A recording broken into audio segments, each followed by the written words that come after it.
신앙고백서 8장 중보자이신 그리스도에 관하여 말씀을 나누겠습니다. 중보자이신 그리스도에 관하여. 오늘 우리가 읽은 디모데전서 2장 5절로 7절에서 제일 중요한 단어가 예수는 중보이시다. 중보도 한 분이시다. 중보, 미디에이터라고 하는 단어입니다. 예수님은 중보자로서 자신을 속전으로 주셨다 그랬어요. 이 중보자라고 하는 단어는 기독교 신앙에 있어서 대단히 중요한 단어입니다. 중보는 몇 명이라고 했습니까? 한 명이라, 한 명. 그러니까 이 세상에 하나님하고 인간 사이에 자기가 중보자가 되겠다 하는 사람은 예수 그리스도 이외에 나머지는 전부 다 가짜인 것이죠. 중보는 몇 명이라? 한 명이시라. 그러니까 부처님이 아무리 훌륭해도 그건 우리 차원에서 훌륭한 것이지 하나님과 인간 사이에 중보자는 결코 될 수 없다. 공자님이 아무리 훌륭해도 하나님과 인간 사이에 중보자는 될 수가 없다. 저는 공자님이 훌륭하다고 생각합니다. 한자도 잘하고 책도 좋은 거 많이 쓰고 아주 훌륭하다고 생각하지만 하나님과 인간 사이에 자신의 생명을 속전으로 주신 중보자는 결코 아니라고 생각을 합니다. 이 세상에 참 위대한 종교 지도자들이 많이 있어도 그 사람들이 하나님과 인간 사이에 중보자는 될 수 없어요. 미디에이터는 오직 몇 분이시라고요? 한 분이시라. 그러면 중보자라고 하는 것은 역할이 뭐냐? 중보자의 역할이 뭐냐? 중보자는 갈등하고 있는 두 당사자 사이에서 두 당사자를 화목하게 하는 존재를 중보자라고 합니다. 둘이 싸우고 있는 걸 화목하게 하는 그런 존재를 중보자라고 하는 것입니다. 두 당사자 사이에 소외감과 갈등과 간격이 존재하고 있다 하는 것을 전제로 하는 것입니다. 구약성경 욥기 9장 32절로 33절에 보면 욥이 이런 말을 해요. 하나님은 나처럼 사람이 아니신즉 내가 그에게 대답함도 불가하고 대질하여 재판할 수도 없고 양측 사이에 손을 얹을 판결자도 없구나. 하나님과 인간 양측 사이에 손을 얹어줄 판결자가 없구나 그랬습니다. 그러니까 욥은 한편으로는 하나님께 손을 얹고 한편으로는 자기에게 손을 얹어서 중보해 줄 수 있는 그런 중보자를 원했던 것입니다. 욥의 이런 소망은 예수 그리스도로 인하여 실현이 된 것입니다. 죄인들은 스스로의 능력으로는 거룩하신 하나님과 화목할 수 없어요. 죄인들이 하나님하고 스스로의 능력으로 화목할 수 없습니다. 죄인들의 죄를 해결해 주고 거룩하신 하나님과 화목시켜 주실 중보자는 오로지 예수 그리스도 한 분인 것입니다. 신약성경 히브리서의 세 귀절은 예수 그리스도만이 중보자가 되신다는 사실을 분명하게 증거하고 있어요. 히브리서 8장 6절 그러나 이제 그가 더 아름다운 직분을 얻으셨으니 이는 더 좋은 언약으로 세우신 더 좋은 언약의 중보시라. Mediator of better covenant. 더 좋은 언약의 중보시라. 그리스도는 중보시라. 히브리서 9장 15절에 이를 위하여 그는 새 언약의 중보시니 Mediator of new covenant. 새 언약의 중보시라. 히브리서 12장 24절에 새 언약의 중보이신 예수와 및 아벨의 피보다 더 낫게 말하는 뿌린 피니라. 그러니까 히브리서에서는 새 귀절이나 예수 그리스도만이 새 언약의 은혜 언약의 중보자이시다. 이것을 분명하게 말씀하고 있는 것입니다. 하나님하고 우리 사이를 화목시켜 줄 수 있는 분은 오로지 누구뿐이라고요? 예수 그리스도 한 분뿐인 것입니다. 대한민국에서 태어나가지고 대구에서 태어나가지고 자기가 중보자라 이런 인간은 한마디로 좀 도른 사람이죠. 이단이죠. 또 강원도 저기 강릉에서 태어나가지고 자기가 하나님과 인간 사이 중보자라. 어떤 사람은 자기가 또 성령이라고 그래. 성령. 아주 약 먹어도 보통 약 먹은 사람. 무슨 약을 먹으면 자기가 성령이라 그래요? 그럼 돌아도 보통 도는 거 아니고 귀신 들려도 보통 귀신 들린 게 아닙니다. 아주 헛소리인 것이죠. 여러분, 중보자는 누구 한 분이에요? 예수 그리스도 딱 한 분인 것입니다. 그러면 중보자의 3대 기능이 뭐냐? 신앙고백서 8장 10절을 보면 중보자의 직분의 기능을 수행하려면 다양한 질서가 필요하다 그랬어요. 중보자는 3대 기능이 있습니다. 첫째는 선지자적인 업무가 필요해요. 선지자적인 업무. 왜냐하면 인간은 영적으로 무지한 존재이기 때문에 자신의 문제가 무엇인지도 모릅니다. 그리고 인간의 문제를 해결하기 위한 하나님의 뜻이 무엇인지도 모르기 때문에 인간에게 문제를 가르쳐주고 그 문제를 해결할 수 있는 방식이 무엇이다 하는 것을 가르쳐주시는 선지자적인 업무가 필요해요. 중보자는 그러므로 첫째로 선지자라야 됩니다. 또 둘째로 제사장적인 업무가 필요합니다. 인간이 죄인이기 때문에 하나님으로부터 분리되고 하나님과 갈등하고 있는 이유가 죄 때문이기 때문에 죄의 문제를 해결해 주어야 그 사람이 중보자가 될 수 있는 것입니다. 그러니까 죄의 문제를 해결하지 않고서는 하나님에게 아무리 봉사해도 하나님과 화목할 수가 없는 것입니다. 그러므로 중보자가 되려면 인간의 죄의 문제를 해결해 주는 제사장으로서의 기능이 필요한 것입니다. 중보자가 되려면 선지자가 되어야 되고 제사장이 되어야 되고 또 셋째로 왕으로서 업무가 필요합니다. 무능한 인간을 보호하고 다스려서 천국으로 인도해 주는 왕으로서의 기능이 요구되는 것이에요. 이 세 가지 기능을 수행할 수 있는 분은 오로지 누굽니까? 예수님 밖에 없는 것입니다. 그러므로 예수님을 우리가 그 직분으로 붙여서 부를 때에는 예수 그리스도라 부르는 것입니다. 예수님은 이름이고 예수는 이름이고 구약시대의 여호수아와 같은 이름이고 그리고 그리스도가 직분이에요. 히브리어로는 메시아라고 합니다. 그러니까 그리스도하고 메시아하고는 똑같은 말이에요. 히브리어로 메시아, 헬라어로 그리스도. 이것은 우리말로는 무슨 뜻이냐? The anointed one, 기름 부음을 받은 자라 하는 의미인 것입니다. 구약 성경에 기름을 머리에다 딱 부어가지고 직분에 취임하는 그런 직분은 세 가지예요. 하나는 선지자이고 또 하나는 대제사장이고 또 하나는 왕인 것입니다. 그런데 예수님은 이 세 가지 직분을 한 몸에 딱 가지고 계시기 때문에 예수님이 그리스도 메시아가 되시는 것입니다. 우리 신앙고백서 거기 제8장 중보자이신 그리스도에 관하여 맨 끄트머리 10절을 한번 같이 읽어보시죠. 10절 시작. 이 직분의 기능을 수행하려면 다양한 질서가 필요하다. 왜냐하면 우리는 우리의 무지 때문에 그리스도의 선지자적 업무를 필요로 하며 하나님으로부터 분리 때문에 그리고 우리가 하나님께 최상의 봉사를 한다 해도 그 불완전함 때문에 우리를 하나님과 화해시키고 하나님 앞에 용납될 수 있도록 하시는 그리스도의 제사장적 업무가 필요하다. 또한 우리의 반역성과 하나님께 돌아가지 못하는 전적인 무능력 때문에 우리의 영적인 적들로부터 우리를 구출하고 지켜주실 그리고 천국을 확신시키고 복종시키며 이끌고 유지하며 인도하며 지켜주실 그리스도의 왕적인 업무를 필요로 한다. 그러니까 메시아가 되려면 세 가지 기능을 함께 갖고 있어야 돼요. 무슨 기능? 선지자로서의 기능, 제사장으로서의 기능, 그리고 왕으로서의 기능인 것입니다. 그러면 중보자는 세 가지 기능이 있다고 했는데 중보자가 될 수 있는 자격자는 누구냐? 중보자의 자격, 퀄리피케이션은 뭐냐? 디모데전서 2장 5절 우리가 읽은 본문에 보니까 하나님은 한 분이시요 또 하나님과 사람 사이의 중보도 한 분이시니 곧 사람이신 그리스도 예수라. 그리스도 예수님은 신성을 가지신 하나님이기도 한데 하나님이신 그리스도 예수라 이렇게 하지 않고 뭐라고 했어요? 사람이신 그리스도 예수라. 사도 바울이 예수 그리스도의 인성을 강조하고 있는 것입니다. 사람이신 그리스도 예수만이 중보자의 자격을 가질 수 있다 하는 얘기예요.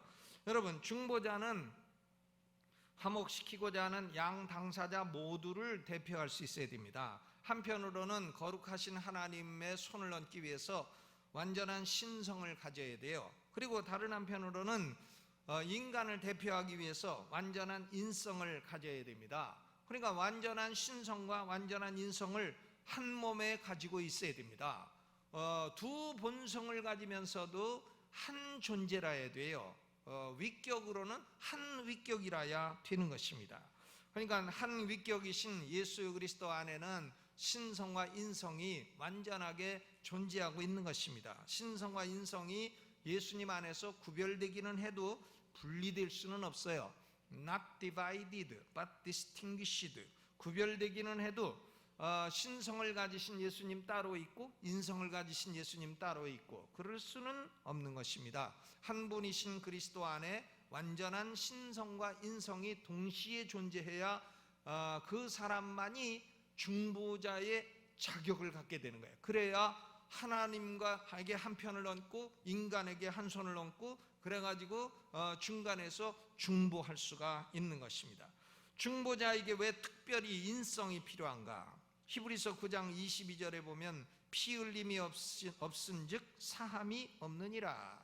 피를 흘리는 게 없이는 죄 사함이 없다고 했어요. 피 흘리기 위해서는 피가 있는 완전한 인성이 요구되는 것입니다. 하나님은 신성이시기 때문에 피가 없잖아요.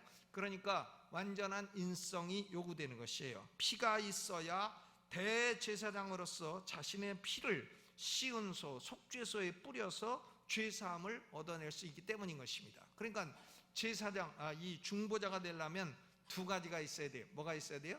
신성과 인성. 그러니까 우리 신앙고백서는 이 8장에 보면 그것을 여러 번 말씀하고 있어요. 3절 보시죠. 3절 시작. 인성이신 주 예수는 신성과 연합되었고 성자의 위격을 취하여 성령에 의하여 측량할 수 없이 성화되고 기름 부음을 받았다. 그렇죠? 그러니까 신성과 인성이 왜 중보자에서 강조되고 있느냐? 그래야만이 양측에 손을 얹을 수가 있게 되는 것입니다. 인간은 인간만 대표하지 하나님을 대표할 수 없어요. 근데 하나님은 하나님만 대표하지 인간을 대표할 수 없어요. 그러나 예수님은 하나님이면서 인간이시기 때문에 양자를 대표할 수 있고 양자를 화목시킬 수가 있는 것입니다. 중보자에게는 신성과 인성 두 가지가 요구되는 것이에요. 그러면서도 두 존재가 아니라 한 존재가 되어야 된다. 그러니까 옛날 고대교회 종교회의가요, 니케아, 콘스탄티노플, 에베소, 칼세돈 이렇게 네 번에 걸쳐 종교회의를 하면서 예수 그리스도는 완전한 신성을 가지고 완전한 인성을 가지고 그러면서도 한 위격이시다, 이 진리를 확립해 준 것입니다. 이 바울이 디모데전서는 디모데에게 기록한 것인데, 디모데는 에베소에서 목회를 하고 있었습니다. 근데 에베소에는 영지주의자들이 횡행하고 있었어요. 나스티시즘, 영지주의. 영지주의자들은 예수님의 참된 인성을 부인했습니다.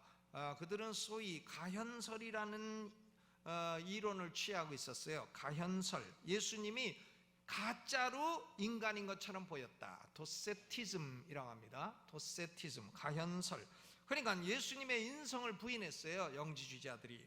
예수님의 인성을 부인하면 예수님의 피 흘리심을 부인하는 것이고, 피 흘리심을 부인하면 속죄를 부인하는 것이고, 결국은 예수님의 중보자 직분을 부인하게 되는 것입니다. 그러므로 영지주의는 교회가 결코 받아들일 수 없는 이단 사설인 것이에요.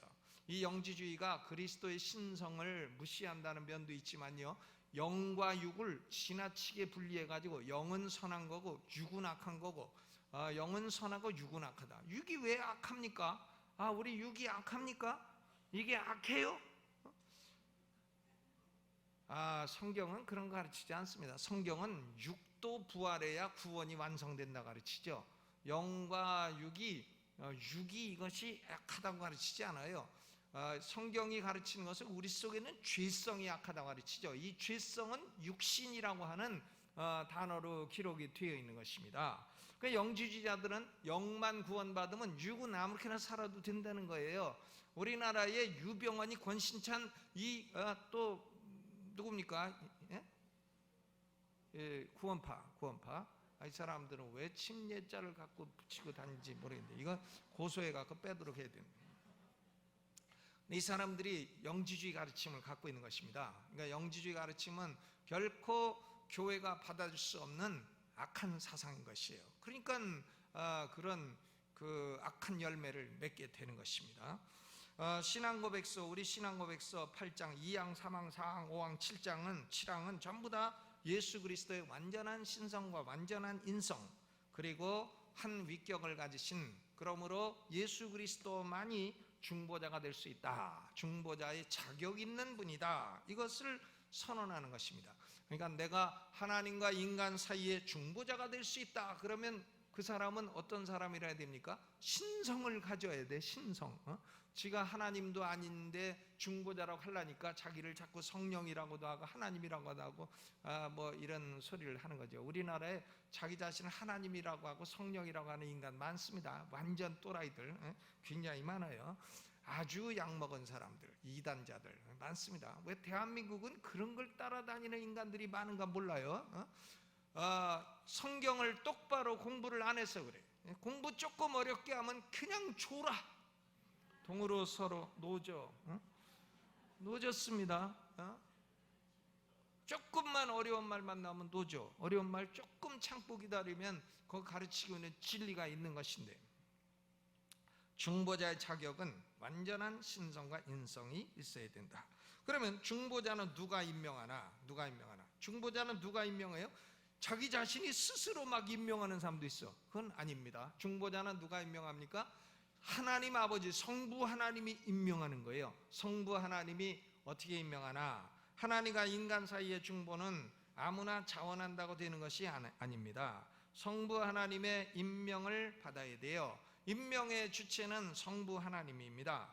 그런데 성부 하나님은 영원전에 삼위일체 하나님 사이에 맺어진 구속 언약에 의해서, Covenant of Redemption, 이제 구속 언약이 이렇게 나오면 그것이 무엇이냐고 졸자 이런 분인데, 그런 분은 지난주에 빠진 사람이죠. 언약이 구속 언약과 행위 언약과 은혜 언약과 3대 언약이 있다고 했는데, 구속 언약이라고 하는 것은 삼위일체 하나님 사이에 영원전에 언약을 맺은 것을 구속 언약이라고 합니다. 그런데 이 구속 언약에 의해서 예수님을 중보자로 임명하신 것이에요. 그러니까 우리 신앙고백서 1항을 읽어보죠. 1항 시작. 하나님은 영원한 목적과 성부와 성자 사이의 언약을 따라서 그의 유일한 독생자이신 주 예수를 하나님과 사람 사이의 중보자로서, 선지자로, 제사장으로, 왕으로, 교회의 머리와 구주로, 만물의 후사로, 세상의 심판자로 택하시고 임명하시기를 기뻐하셨다. 그렇죠? 누가 임명하신 거예요? 성부 하나님이 임명하신 것입니다. 그런데 성부 하나님이 성자 예수님에게 내가 중보자가 되라, 그러면 예수님이 나 못합니다, 그럴 수도 있잖아요. 왜 꼭 내가 해야 됩니까? 그럴 수도 있잖아요. 왜? 그거 중보자가 되려면은 피를 흘려야 되고 백성들의 죄를 속죄를 해야 되는데, 그거 나 힘들어서 못하겠습니다, 그럴 수도 있어요. 그런데 예수님은 이 직분을 기꺼이 수행하고자 맡으신 것입니다. 성부의 뜻에 자발적으로 순종하셔서 이 직분을 수행하셨어요. 그것이 신앙고백서 8장 4항에 기록되어 있습니다. 4항 읽어보죠. 시작.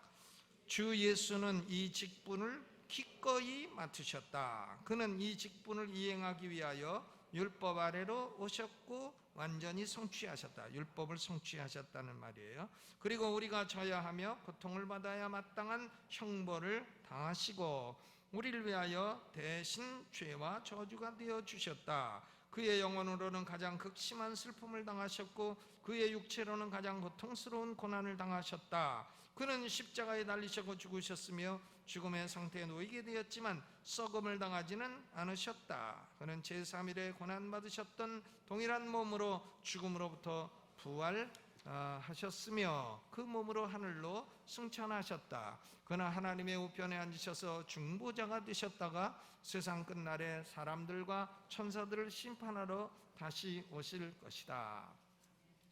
중요한 것은, 이게 어려운 일인데 예수님이 자발적으로 기꺼이 중보자의 직분을 맡으셨다는 것입니다. 그러면 성부 하나님은 예수 그리스도에게 성령의 능력을 한량없이 부으심으로 그 중보자의 어려운 직분을 다 감당할 수 있도록 하셨어요. 그리고 성령을 부으셨다고 하는 것은 성자 예수 그리스도는 하나님이 임명하신 중보자라고 하는 사실을 입증하는 것입니다. 증거하는 것이에요. 성자 예수님이 중보자의 사명을 수행하는 필요한 능력을 다 공급해 주실 뿐만이 아니라 성자 예수야말로 내가 임명한 유일한 중보자이다, 이것을 증거하는 것입니다. 신앙고백서 3항이 그 사실을 말하고 있어요. 다시 읽어보죠. 3항 시작. 인성이신 주 예수는 신성과 연합이 되었고 성자의 위격을 취하여 성령에 의해 측량할 수 없이 성화되고 기름 부음을 받았다. 거기까지만 보죠. 뒤에 다 봐도 동일한 말씀이에요. 그러니까 누가 성자 예수님을 임명하셨나? 성부 하나님이 임명하셨습니다. 그러면 예수님은 중보자 역할을 어떻게 성취하셨나? 디모데전서 2장 6절 성경으로 돌아가서 다시 읽어보죠. 2장 6절 시작. 그가 모든 사람을 위하여 자기를 속전으로 주셨으니 기약이 이르면 증거할 것이라 그랬어요. 여기 중요한 단어가 몇 가지 있어요. 자기를 주셨으니, 주셨다, 그리고 속전으로, 그리고 모든 사람, 그리고 위하여 증거할 것이라. 이 5단어가 중요합니다. 예수님은 주셨어요. 뭘 주셨나? 자기 몸을 죽음에 내어주셨습니다. 자기 몸을 주셨어요. 중보자가 되려고 뭘 주셨어요? 자기 몸을 내어주셨어요. 요한복음 10장 15절 나는 양을 위하여 목숨을 버리노라. 양들을 구원하기 위해서 목숨을 버리노라. 그리고 속전이라고 하는 말은 랜섬인데, 속전이라는 말은 죄에 묶여있는 사람, 노예를 해방하기 위해서 지불하는 대가라는 의미예요. 대가를 주고 노예에서 해방한다 할 때에 그 내는 돈, 그게 속전입니다. 옛날 3세기의 이단자였던 오리겐, 알렉산드리아, 애굽의 알렉산드리아 학파의 오리겐이라고 하는 사람은 예수님이 마귀에게 죄값을 지불했다라고 하는 속상설을 주장했어요. 아주 속상한 이론이죠. 예수님이 십자가에서 죽은 게 마귀한테 지불해요? 그런 거 아닙니다. 그런 거 아니고 이런 사상은 헛된 사상. 예수님이 마귀 때문에 야 마귀야 너한테 죄값 지불하는 데가 죽는다, 그런 말도 안 되는 속상한 이론이 속상설이죠. 그런데 예수님은 왜 그러면 자신의 몸을 속전으로 내어주셨나? 그것은 하나님의 택하신 사람들의 죄값을 대신 갚아주심으로 하나님의 공의를 만족시키신 것이에요. 하나님이 죄인들을 그냥 용서할 수 없어요. 죄인들에 대한 공의가 만족되어야 용서하실 수가 있는 것입니다. 그러니까 공의를 만족하기 위해서, 공의를 만족시키기 위해서 죽으신 것입니다. 공의를 만족시킨다. 5항 읽어보죠. 5항 시작. 주 예수는 영원한 성령을 통해 자신을 희생의 제물로 하나님께 바침으로써 자신의 온전한 순종과 희생으로 하나님의 공의를 완전히 만족시키셨다. 그렇죠? 왜 자신의 몸을 속전으로 주셨나? 하나님의 공의를 만족시키기 위해서 주신 것입니다. 예수님이 자기 몸을 속전으로 삼아 죄에서 해방시킨 사람들은 디모데전서 2장 6절에 보면 모든 사람이라고 했어요. 모든 사람, 헬라어로 판타스라고 합니다. 이 성경에 사용된 모든 사람이라는 단어는 아주 조심스럽게 해석을 해야 됩니다. 이거 해석 잘못해가지고 신앙 진리에서 완전 헤매고 있는 사람들이 엄청나게 많아요. 잘못 해석하고 엉터리로 해석을 해가지고요. 이 모든 사람, 판타스라고 하는 단어는 두 가지 의미가 있어요. 첫째는 현재, 과거, 미래에 한 사람도 예외 없이 모든 사람이라는 의미가 있어요. All people without exception. Past, present and future. 현재, 과거, 미래에 예외 없이 모든 사람. 성경에 이 판타스가 그런 의미로 쓰인 경우도 있습니다. 또 다른 하나는 종족이나 신분이나 성별에 차별을 두지 않는다는 의미의 모든 사람, all people without distinction, 차별을 두지 않는다는 의미의 모든 사람이라는 그런 의미도 있는 것입니다. 그러니까 문맥에 따라서 조심스럽게 의미를 결정해야 돼요. 디모데전서 2장에 기록된 모든 사람은 온 세상 현재 과거 미래 예외 없이 모든 사람을 의미하는 게 아니에요. 결코 아닙니다. 왜? 디모데전서 2장 1절과 2절을 한번 보죠. 1절 2절 시작. 그러므로 내가 첫째로 권하노니 모든 사람을 위하여 간구와 기도와 도구와 감사를 하되 임금들과 높은 지위에 있는 모든 사람을 위하여 하라. 이는 우리가 모든 경건과 단정한 중에 고요하고 평안한 생활을 하려 함이라. 여러분, 바울이 디모데 보고 모든 사람을 위하여 기도하라 그랬어요. 모든 사람. 그게 현재 과거 미래 모든 사람을 위해 다 기도하는 거면 어떻게 기도합니까? 인구가 몇이고 이름도 모르고 성도 모르는데 어떻게 기도가 가능해요? 그런 말도 안 되는 해석을 어떻게 할 수 있어요? 근데 여기 모든 사람이라고 하는 것은 그러니까 임금들과 높은 지위에 있는 모든 사람이라 그랬어요. 그러니까 높은 사람, 낮은 사람 차별 두지 말고 기도하라는 거예요. 우리는 낮으니까 낮은 사람을 위해서 기도하고 임금을 위해서 기도 안 하겠다, 그러지 말라는 거죠. 왜? 하나님의 택한 백성들은 가난한 사람 중에도 있고 부자 중에도 있고 정치적으로 낮은 사람 중에도 있고 높은 사람 중에도 있으니까 그런 신분이나 성별이나 국적이나 이런 데 차별을 두지 말고 기도해라, 이런 말씀이죠. 그러니까 여기서 예수님이 속전이 되셨다, 모든 사람을 위한 속전이 되셨다 하는 것은 똑같은 문맥상에 나온 것이기 때문에 차별을 두지 않는 모든 사람이라는 의미인 것입니다. 지금 저는 더 이상 설명할 수 없어요. 그러나 이것을 깨닫게 하는 것은 성령이십니다. 이것을 무조건 모든 사람이라 그러면 온 세상 예외 없이 모든 사람이라고 해석을 한다면요, 예수님이 갈릴리를 거니실 때에 제자들이 와가지고 모든 사람이 주를 쫓나이다 할 때 모든 사람이 주를 쫓나이다, 과거 현재 미래 모든 사람이 주를 쫓는다는 말이에요. 말도 안 되는 해석이죠. 그러니까 모든 사람이라는 말은 문맥에 따라서 결정이 돼야 되는 것이고, 여기서 예수님이 속전으로 모든 사람을 주셨다는 것은 즉 유대인이나 이방인이나 남자나 여자나 높은 사람이나 낮은 사람이나 차별을 두지 않고 하나님의 택한 백성은 어디나 다 있다고 하는 그런 의미인 것입니다. 여기 모든 사람을 위하여 어디서 많이 들어봤잖아요. 약주 잡수실 때 위하여. 근데 이 위하여라고 하는 말은 그 예수님의 속죄 제사가 대신 죽으시는 대속적 속죄라는 걸 말하는 것입니다. substitution, 대신 위하여 죽으시는 그런 속죄이다, 이것을 말하는 것이죠. 예수님이 신분이나 성별이나 국적에 차별 없이 성부 하나님의 택한 자를 위해서 속전을 지불하셨다는 사실은 기약이 이르면 증거돼요. 기약은 언제냐? 신약시대인 것입니다. 신약시대에 증거되어야 할 가장 중요한 진리라는 것이에요. 사도 바울은 이 진리를 증거하기 위해서 사도가 되었다고 했습니다. 그러면 중보자로서 예수님의 속죄 제사는 누구에게 적용되는 것인가? application. 이제 거의 다 끝나가요.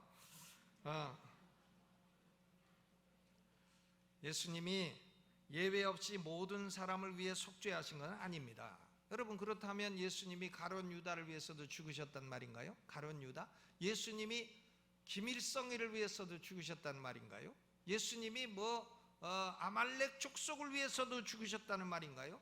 그러면 하나님이 이스라엘 백성 보고 아말렉 족속을 왜 남김없이 죽이라고 하십니까?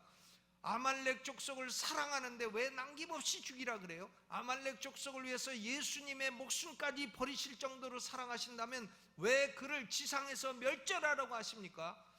말도 안 되는 말이죠. 그러니까 예수님이 이런 사람을 위해서 속죄하신 것은 아닙니다. 아말렉은 지옥에 다 가 있고요, 가룟 유다 지옥에 틀림없이 가 있고, 김일성에도 가 있고, 또 우리나라 대통령 지낸 분들도 가면 형님하고 있을지 몰라요. 예수님은 신분, 종족, 성별의 차별 없이 성부 하나님이 택하여 맡기신 택자들을 위해서 속죄하신 것입니다. 우리 1항을 잘 읽어봐요. 신앙고백서 1항 다시 읽어보는데 그 중간부터 택하시고 임명하신 기뻐하시고, 그 다음부터 하나님은 시작. 하나님은 영원전부터 예수에게 한 백성을 주어 그의 후손이 되게 하셨고, 때가 되어 그에 의해 구속함을 받고 부르심을 얻어 의롭다 칭함을 받게 하시고 성화되고 영화를 얻도록 하셨다. 하나님이 당신의 택한 백성을 예수님에게 주셨다는 말이에요. 예수님에게 주셨다, 그런 말이고요. 또 뭐 많습니다. 그 8항 초반도 보시죠. 8항 초반 읽어보죠. 시작. 그리스도로 인하여 영원한 구속을 얻기로 작정되어 있는 모든 사람들에게 그리스도는 구속을 확신하고 효과적으로 적용하고 전달하신다. 구속을 얻기로 작정된 사람들, 하나님 아버지의 택한 백성들인 것입니다.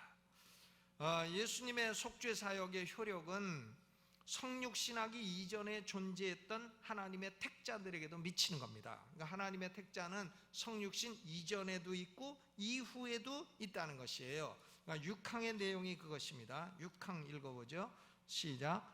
그리스도가 성육신하기까지 구속의 값을 실제로 지불하지 않았다 할지라도 그 힘과 효력과 공로는 세상 시작 때부터 모든 시대 속에 계속적으로 택함을 받은 자들에게 전달되었다. 그러니까 예수님이 십자가 죽으시기 이전에도 택자가 있고 이후에도 택자가 있고, 그 이전 택자는 구약 성경에는 남은 자라고 되어 있고 이후의 택자는 그냥 택자라고 되어 있고, 그러니까 the remnant, the elect, 구약의 the remnant 남은 자와 신약의 the elect 이게 합쳐가지고 하나님의 택자가 되는 것입니다.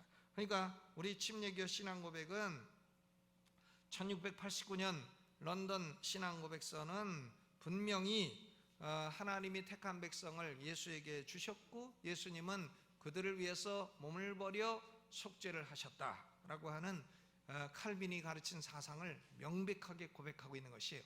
우리는 알미니우스주의가 아닙니다. 하나님이 온 세상 사람을 똑같이 사랑하시나 말도 안 되는 얘기는 저는 말도 안 된다고 생각합니다. 현실적으로도 말도 안 된다고 생각해요. 하나님이 어떻게 세상 사람 똑같이 살아가십니까? 여러분 부모는 자식을 똑같이 사랑하십니까? 뭐 자식을 똑같이 사랑할 수도 있겠죠, 부모는요. 그러나 하나님은 그렇지 않습니다. 특별한 사랑을 준 사람이 있고 또 하나님이 구속적인 사랑을 주지 않는 사람이 있어요. 일반 은혜는 동일하게 주어도 특별 은혜는 모든 사람에게 다 주는 게 아니에요. 특별 은혜는 하나님이 택한 자에게 주시는 것입니다. 이제 결론을 맺겠습니다. 5항을 읽어보므로 결론을 맺겠습니다. 5항 시작. 주 예수는 영원한 성령을 통해 자신을 희생의 제물로 하나님께 바침으로써 자신의 온전한 순종과 희생으로 하나님의 공의를 완전히 만족시키셨다.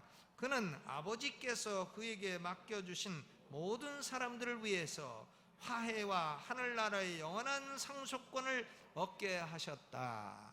아버지께서 맡겨주신 사람들을 위해서 하나님과 화목하고 그런 사람들은 하늘나라의 영원한 상속권을 얻게 되었다. 그래서 예수 그리스도가 중보자가 되어주셔서 그 몸을 하나님 아버지의 택한 자들의 속전으로 주심으로 택한 자들은 죄와 마귀와 지옥으로부터 해방되어 성령의 역사로 예수님을 구주로 믿게 되고 하나님과 화목하게 되고 천국의 상속권을 얻을 수 있게 되었다 하는 말씀인 것입니다. 인간이 하나님과 화목할 수 있는 유일한 길은 중보자이신 예수 그리스도를 구주와 주님으로 믿는 것입니다. 다른 방법은 없어요. 천국 갈 수 있는 다른 방법은 없습니다. 예수 믿는 길 이외에 천국 갈 수 있는 다른 방법이 있다고 하는 사람은 손 사기꾼, 나쁜 놈, 이단, 해삼, 멍게, 말미잘, 미더덕, 도둑놈, 영혼 도둑놈인 것이에요. 아멘. 이것이 영광스러운 복음이요 대대에 선포될 복음인 것입니다. 우리 성도들은 이 진리를 마음에 확신하고 기뻐할 수 있기를 주의 이름으로 축원합니다. 하나님 우리 아버지, 예수님이 우리의 중보자가 되어주심으로 우리를 성부 하나님이 택하여 주셔 예수 그리스도에게 맡겨주셨고, 예수님이 그 몸을 우리를 위한 속전으로 내어주심으로 우리를 위한 중보자가 되어주신 것을 감사를 드립니다. 그리함으로 우리는 하나님과 화목하게 되었고 영원한 천국의 상속권을 얻게 되었습니다. 하나님 아버지 감사하고, 우리의 중보자 되신 예수님 감사하고, 우리를 거듭나게 하사 예수님을 믿게 하신 성령님께 감사와 영광을 돌립니다. 이 진리가 우리 영혼 깊은 곳에 내려가게 하여 주옵시고, 우리 영혼에 깊이 자리 잡고 깊이 헌신할 수 있는 역사가 있게 하여 주옵소서. 우리 대학생들이 이제 이번 금요일에 라오스로 62명이 갑니다. 그리고 8월 9일부터 16일까지 청년들이 캄보디아로 50명이 갑니다.